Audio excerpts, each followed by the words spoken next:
Bismillahirrahmanirrahim.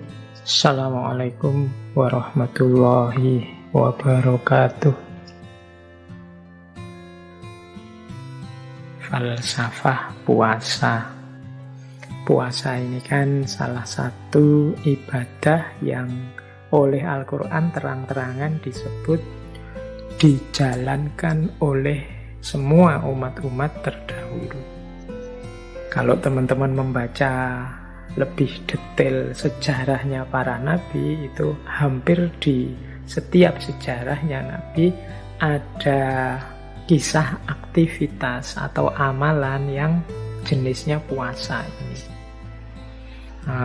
Misalnya Nabi Adam itu dulu puasa setiap hari Jumat.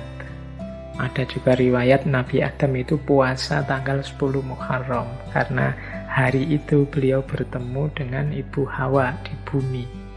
Ada juga yang bilang Nabi Adam itu puasa 40 hari 40 malam setiap tahun dan lain sebagainya. Nabi Nuh itu puasa selama beliau di atas perahu, dan nanti setelah turun dari perahu ada riwayat juga beliau puasa 3 hari setiap bulannya.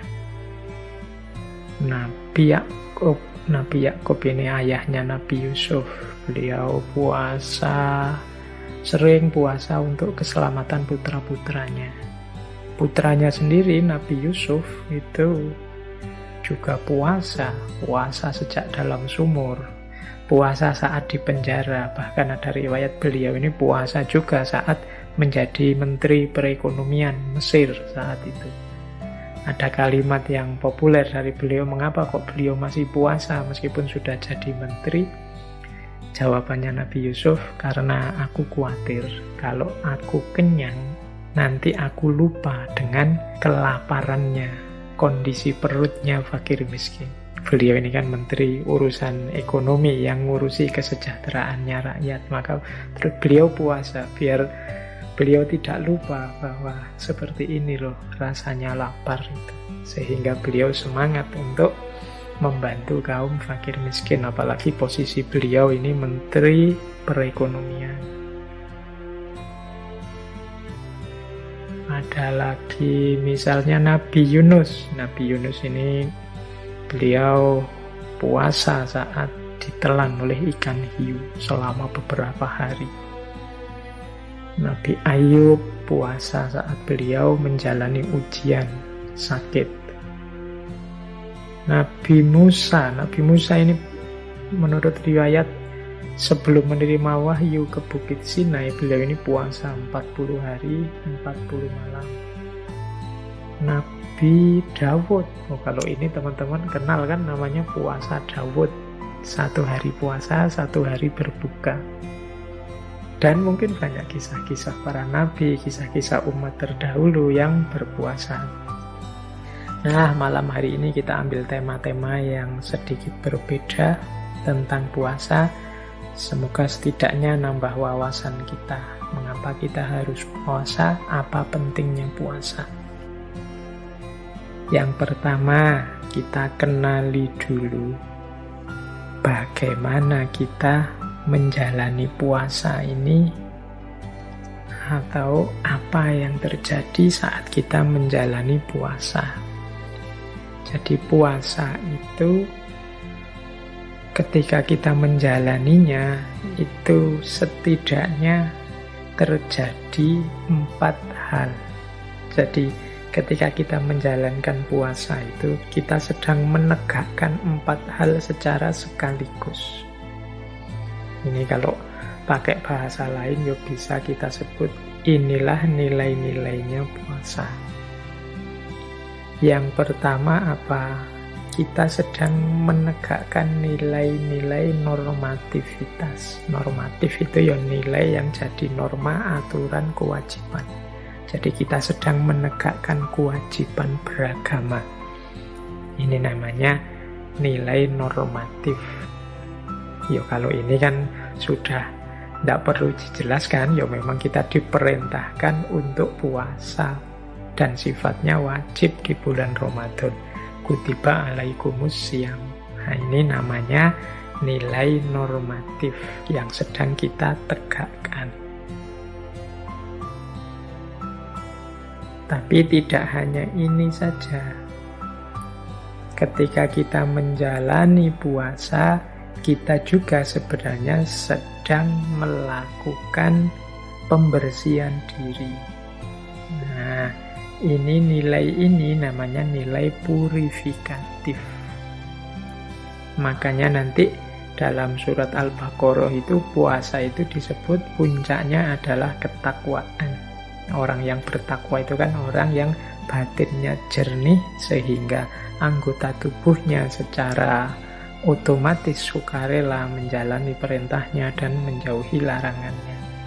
Nah, puasa membersihkan kekotoran-kekotoran diri kita, hasrat, hawa nafsu, dan macam-macam dikontrol, dikendalikan, ditahan waktu puasa.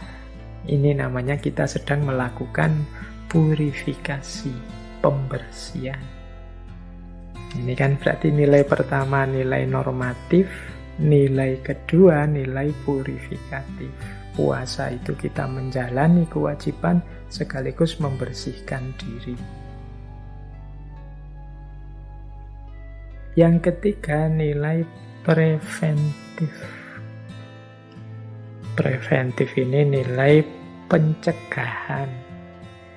Puasa ini dalam kehidupan kita ini fungsinya semacam rem.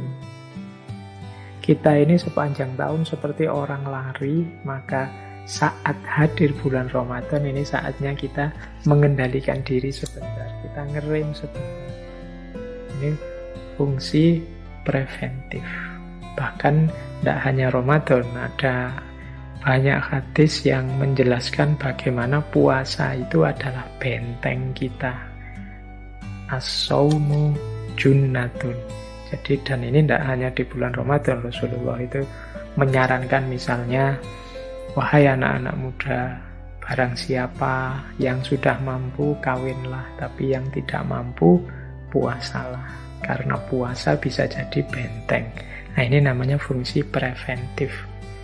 Kalau sedang tidak puasa, kita buka diri kita selebar-lebarnya, maka apapun bisa masuk ke dalam diri kita.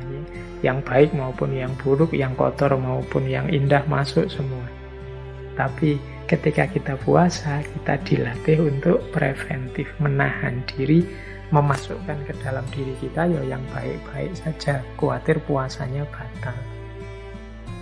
Jadi puasa berfungsi preventif.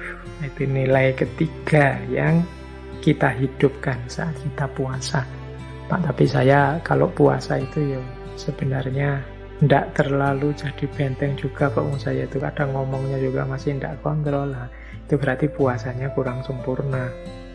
Harusnya puasa bisa bernilai preventif. Jadi mencegah kita, membentengi kita dari hal-hal yang sulit kita hindari kalau kita pas tidak puasa. Boleh dipraktekkan kalau teman-teman sedang merasa galau, sedang merasa sedih, sedang merasa ada masalah, sedang merasa terancam oleh apa dan macam-macam, boleh melakukan puasa karena dia punya fungsi junnah, dia punya fungsi jadi benteng. Yang keempat, puasa berfungsi preservatif. Kalau preventif itu menjaga, preservatif itu memelihara. Preventif itu membentengi, preservatif itu memelihara. Teman-teman pasti sudah hafal hadis misalnya sumu tasihu, berpuasalah maka kalian akan sehat. Ini fungsi preservatif.